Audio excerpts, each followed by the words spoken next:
Bonjour tout le monde. Bonjour tout le monde. Bonjour chers élèves. Aujourd'hui je vais présenter, je vais expliquer une grandeur importante pour les ondes mécaniques en général. Alors, on va parler sur le retard temporel. Donc le retard. Donc on va discuter c'est quoi le retard et comment on peut calculer le retard. D'accord? Alors le retard, c'est quoi le retard?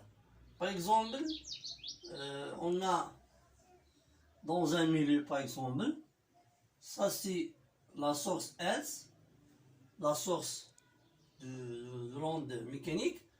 Alors, et on choisit un point M. Et notre point M, M'. Donc, à l'instant T égale à 0, donc, on crée une onde mécanique au point S.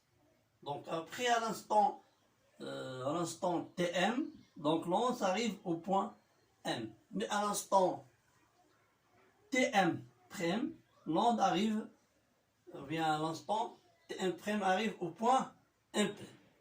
Alors, on a un retard de M par rapport à S. Donc, le retard de M par rapport à S, c'est Tm moins T0. D'accord? Et le retard de M' par rapport à M, c'est le retard de M' par rapport à M, égale Tm' moins Tm. D'accord? Alors, ça c'est le retard. Ça, c'est la définition de retard, ou bien c'est le calcul direct. Alors, mais pourquoi on a un retard de M par rapport à S?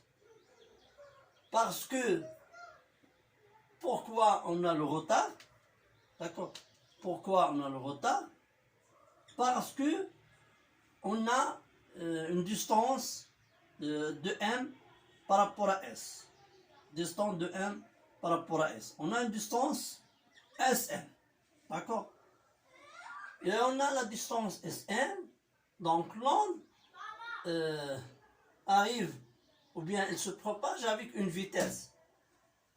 Donc, avec une vitesse V.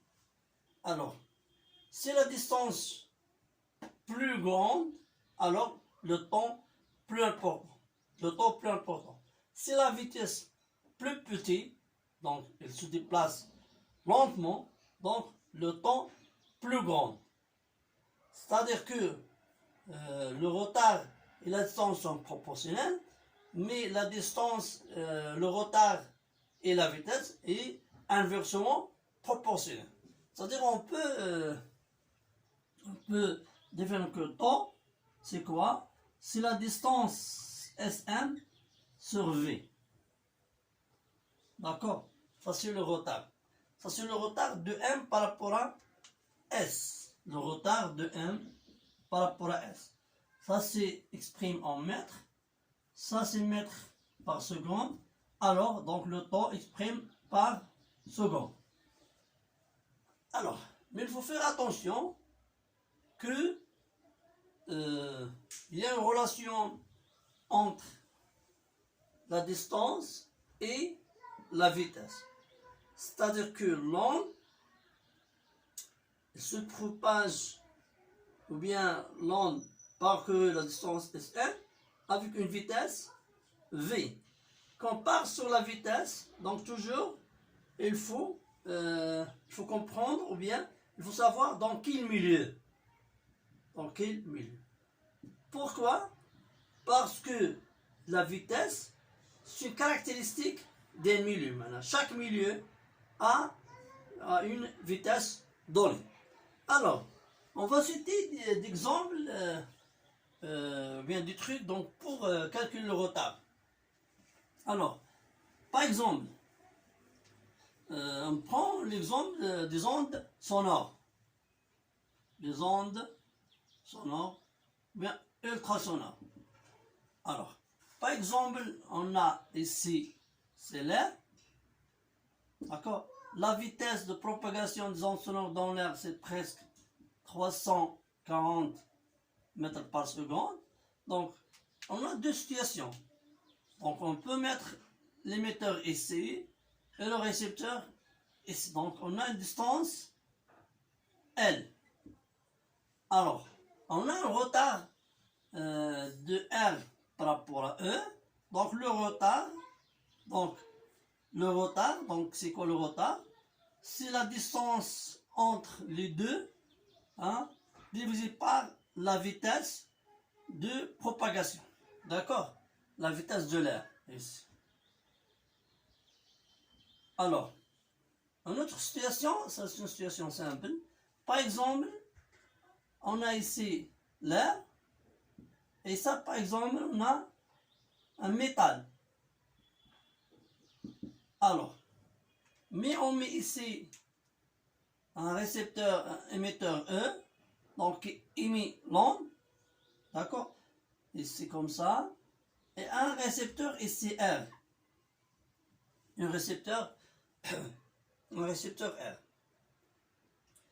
Alors, l'onde se propage quand l'onde trouve un milieu différent.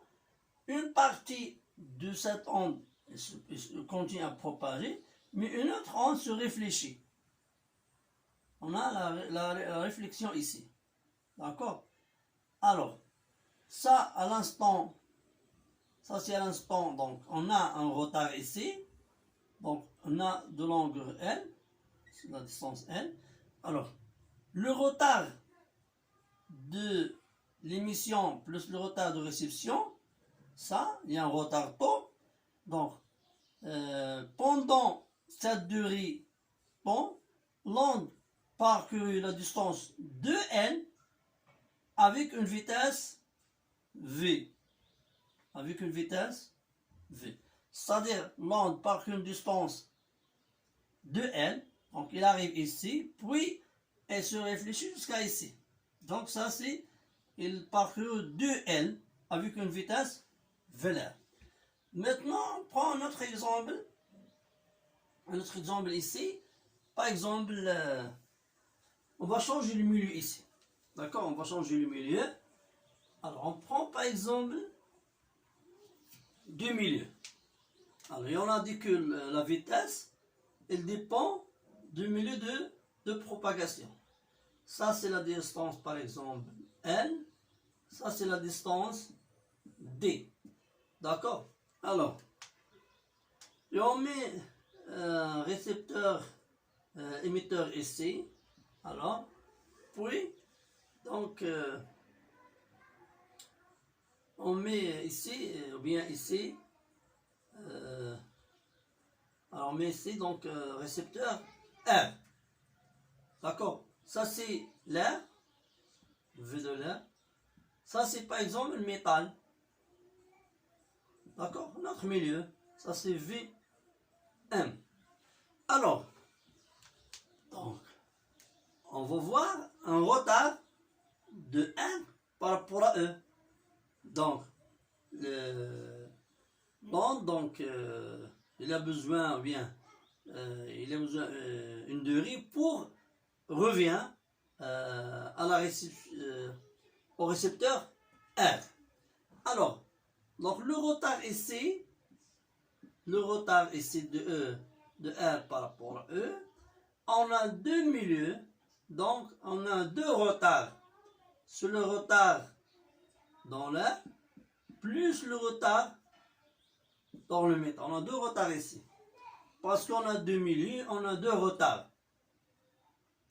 Donc le retard ici, si on a, donc le retard ici, c'est 2L divisé par VLR, plus on a aussi un retard, on sait que le retard c'est 2T divisé par V métal. D'accord? Ça c'est le retard de E par rapport à ça. Donc on a deux distances différentes parce qu'on a deux milieux différents, donc on a la séparation de l'espace, c'est-à-dire on a la séparation dans le temps. Hein? D'accord? Alors, ça c'est donc sur le retard de R par rapport à E. Donc, ça c'est des situations qui expriment un peu c'est quoi le retard temporel pour les ondes mécaniques. Donc, je vous souhaite bonne compréhension de cet concept. Alors, bonne chance. Donc, si vous avez des questions, vous pouvez les laisser dans les commentaires. Et après, donc, on peut les discuter ensemble. Alors, bonne chance.